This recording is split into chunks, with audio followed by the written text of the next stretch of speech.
So I'm just going to quickly emphasize a few things. They're very basic measures, but again, they're very, very important tools in our toolbox to protect our children.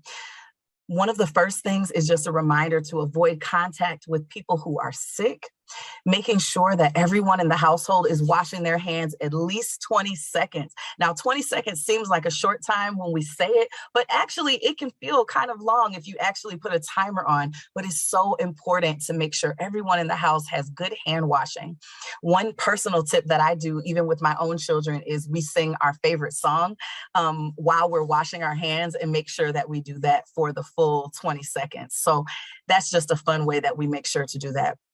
Another preventive measure for all of the different respiratory illnesses, but in particular for those who are worried about RSV, it's really important that children work to avoid touching their face as much as possible, in particular their eyes, their nose, and their mouth. So just being very, very careful to avoid as much as possible touching the face. Also, another very basic but important measure is making sure to cover the mouth with coughs and sneezes, and also talking to young children about not coughing or sneezing into their hands, but rather a tissue or into their sleeve.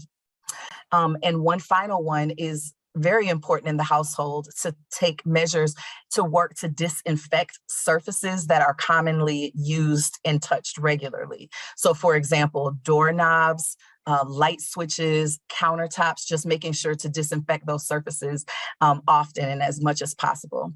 And then finally, as Tom mentioned, and as Dr. Westergaard emphasized regarding COVID and influenza prevention, just really making sure to get vaccinated per the recommendations that were discussed earlier.